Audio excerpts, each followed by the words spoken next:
শেষবারের মতো নাট্য পরিচালনা করছেন অঞ্জন দত্ত। ৪ নভেম্বর প্রথমবার প্রদর্শিত হবে তার নতুন নাটক মেধা। পিটার শেফারের লেখা নাটক আমেদিউস অবলম্বনে মেধা নাটকটি লিখেছেন অঞ্জন। নাটকটি মঞ্চায়নের আগে দক্ষিণ কলকাতায় এক ক্যাফেতে তার অনুরাগীদের সঙ্গে নাট্য আলোচনায় কিছুটা সময় কাটালেন তিনি। এখানে আমি খুব এডিট করেছি, এটাকে এডিট করে নিয়ে একদম বেসিক ক্রাইসিসটাতে গেছি। মোৎসার্ট আর সালিয়েরির বেসিক যে ক্রাইসিসটা, একজন জিনিয়াস আর একজন জিনিয়াস হতে পারছে না বা বুঝতে পারছে না যে সে তার কেন নাম হচ্ছে না, এই যে বেসিক ক্রাইসিসটা, মেধা আর মধ্য মেধার যে ক্রাইসিসটা, সেইটা নিয়ে করতে গিয়ে আমি অনেক এডিট করে, অনেক বড় নাটক, সেটাকে এডিট করে আমি ওটা ওই 2 ঘন্টার কাছাকাছি এনে বেসিক জায়গায় এনে করছি আর কি।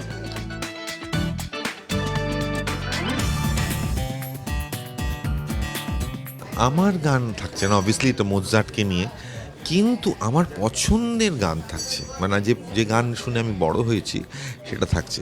অর্থাৎ আমরা বলতে চাইছি যে মানে যদিও এটা মিউজিক নিয়ে, আমি মিউজিকের লোক, মিউজিক নিয়ে, কিন্তু এটা শুধুমাত্র মিউজিক নিয়ে নয়, এটা শুধুমাত্র মোৎসার্টকে নিয়ে নয়, এটা যে কোনো জিনিয়াসকে নিয়ে। মানে মোৎসার্টের বদলে এটা জীবনানন্দ দাশ হতে পারে, এটা ঋত্বিক ঘটক হতে পারে, এটা ভ্যান গগ হতে পারে, এটা যে কোনো একটা জিনিয়াস, এটা জেমস ডিন হতে পারে।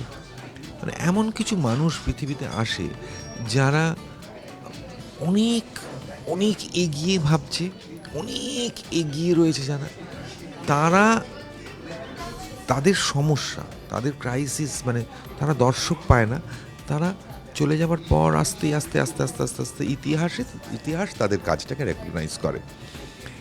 এটাই বেসিক উদ্দেশ্য। আর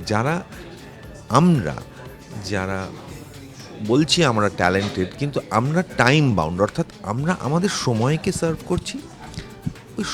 আমাদের জীবিত জীবনকালই আমাদের ভুলে যাবে মানুষ, মনে রাখবে কিন্তু মৃণাল সেনকে।